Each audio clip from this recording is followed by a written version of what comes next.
BJP के PM उम्मीदवार नरेंद्र मोदी पर आज कांग्रेस उपाध्यक्ष राहुल गांधी ने तीखा हमला बोला। बारदोली में विकास यात्रा के समापन में एक रैली में राहुल ने कहा कि आरएसएस की विचारधारा ने गांधी को मारा और सरदार पटेल ने आरएसएस को बैन किया था। राहुल के इस बयान का मोदी ने भी गुवाहाटी से करारा जवाब दिया। ये हिस्ट्री नहीं पढ़ते हैं।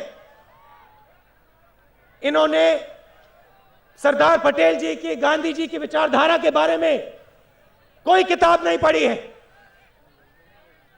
कोई समझ नहीं है।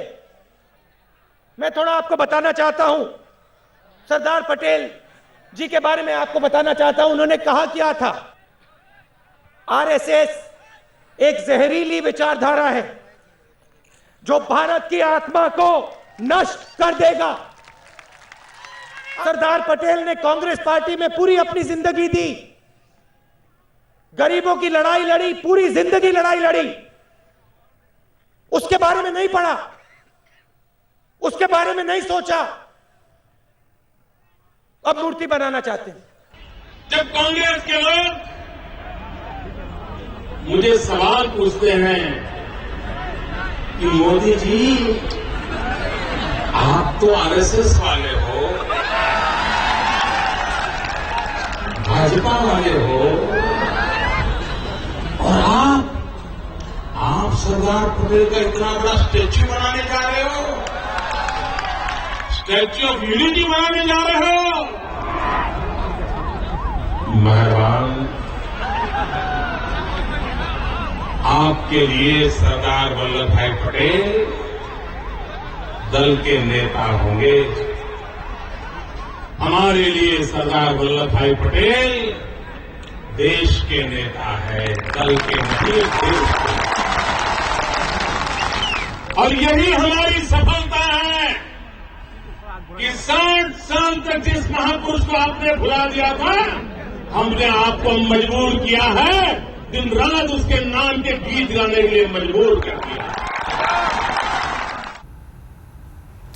इन दिनों मोदी अक्सर रैलियों में ये जिक्र जरूर करते हैं कि चाय वाले से मुख्यमंत्री की कुर्सी तक पहुंचे। राहुल गांधी ने इस पर जमकर चुटकी ली। भाइयों बहनों, एक चाय वाला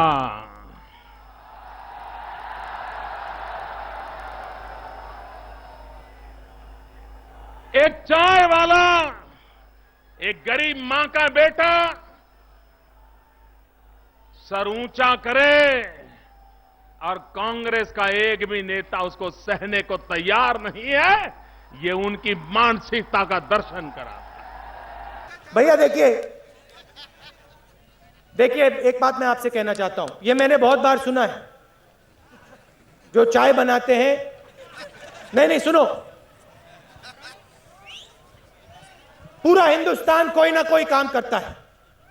कोई चाय बनाता है, कोई टैक्सी चलाता है, कोई खेती करता है, और सबकी इज्जत करनी है।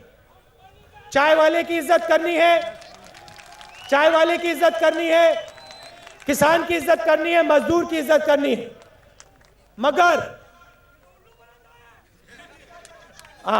मगर जो उल्लू बनाता है उसकी इज्जत नहीं करनी। ये आपके शब्द हैं। काफी सोच समझकर ढूंढकर जवाब दिया है राहुल गांधी ने। देखना है मोदी अब आगे जब इसका जवाब दे पाते हैं या नहीं दे पाते हैं, या पहली बार राहुल लाजवाब कर पाएंगे उन्हें। बहरहाल दिल्ली में केजरीवाल सरकार के विवाद थमने का नाम नहीं ले रहे हैं। पहले सॉलिसिटर जनरल की राय, अब उसके विरोध में केजरीवाल की चिट्ठी पर विवाद।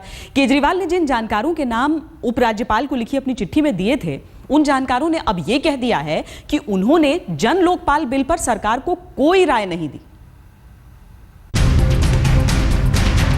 संविधान के नाम पर दिल्ली में संग्राम जारी है। पहले सॉलिसिटर जनरल ने केजरीवाल सरकार के कदम को असंवैधानिक माना, फिर केजरीवाल ने उपराज्यपाल को संविधान की याद दिलाकर चिट्ठी लिखी, और अब चिट्ठी में नाम लिए गए जानकारों ने बयान देकर कहानी में नया मोड़ ला दिया।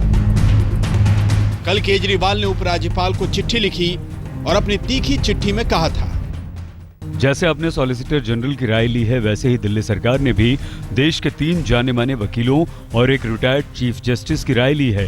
इन चारों महानुभावों का मानना है कि गृह मंत्रालय का आदेश गैर संवैधानिक है। उन चारों के नाम हैं justice Mukul Mudgal, PV Kapoor, K. N.. Bhatt और पिनाकी मिश्रा। इस चिट्ठी से साफ था कि केजरीवाल सरकार जानकारों का हवाला देकर कह रही थी कि केंद्र सरकार को बिल नहीं भेजने का फैसला उसका सही है और जानकार भी उनकी इस राय से इत्तेफाक रखते हैं। लेकिन आज केजरीवाल सरकार ने भी इस पूरे विवाद पर सफाई देते हुए कहा है कि जानकारों की राय सिर्फ केंद्र सरकार के उस फैसले पर मांगी गई थी जिसकी बिना पर यह कहा जा रहा था कि दिल्ली विधानसभा बिना केंद्र की मंजूरी के यह बिल कानून नहीं बना सकती। जो हमने मीडिया पर देखा है, उन एडवोकेट्स का कहना है कि जन लोकपाल पर राय नहीं ली गई है, जो बात बिल्कुल ठीक है। उनसे राय इस बात पर ली गई है कि दिल्ली सरकार जो होम मिनिस्ट्री ने transaction of business rule Delhi assembly के लिए भेजे थे, जो ये कहते हैं कि दिल्ली विधानसभा में कोई भी बिल पेश करने से पहले केंद्र की अनुमति लेना अनिवार्य है, उसको उन तीनों वकीलों और रिटायर्ड चीफ जस्टिस ने कहा है कि वो असंवैधानिक है। दरअसल इस पूरे विवाद पर दिल्ली सरकार की दलील कुछ इस तरह है। दिल्ली सरकार कहती है कि केंद्रीय गृह मंत्रालय ने अपने एक आदेश से संविधान तोड़कर दिल्ली विधानसभा के अधिकारों का हनन किया है और इसी वजह से 3 फरवरी 2013 को दिल्ली सरकार ने केंद्र से आदेश वापस लेने की मांग की और केंद्र के इस फैसले को मानने से इनकार कर दिया था और यह फैसला लेने से पहले उन्होंने 4 जानकारों से राय ली थी। लेकिन सवाल उठता है कि अगर केजरीवाल सरकार को केंद्र सरकार का आदेश गलत लगता है तो वो अदालत में इसे चुनौती क्यों नहीं देती? क्या केंद्र के साथ विवाद खड़ा करना ही एक रास्ता है? उपराज्यपाल को लिखे खत में सिर्फ केंद्र के नियम पर जानकारों की राय का जिक्र क्यों? दिल्ली जन लोकपाल की संवैधानिकता पर तटस्थ जानकारों की राय क्यों नहीं ली गई? अगर ली गई है तो उनका नाम चिट्ठी में क्यों नहीं है? आज तक ब्यूरो। दिल्ली के लोग एक बार फिर बलात्कार की एक वारदात पर गुस्से में हैं। वारदात मुनिरका इलाके की है, जहां मणिपुर की एक नाबालिग लड़की से मकान मालिक के बेटे ने रेप किया।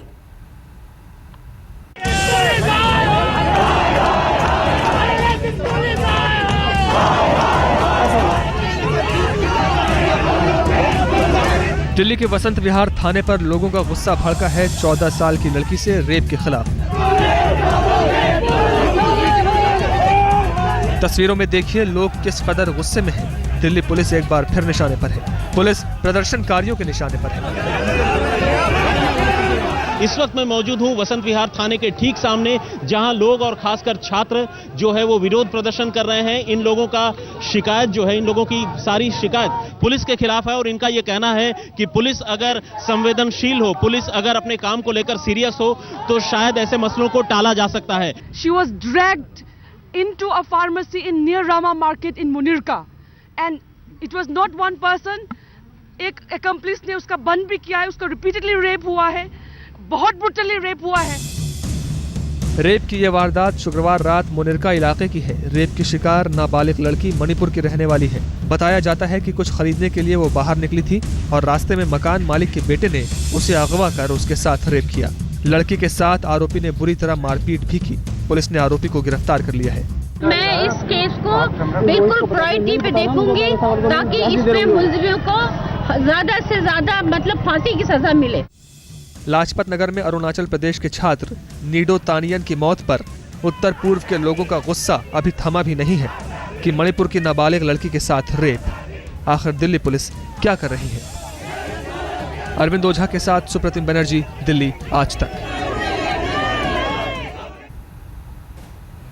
एक तरफ दिल्ली पुलिस की नाकामी है, दूसरी तरफ समाज की सोच जो उतनी ही विभत्स नजर आती है।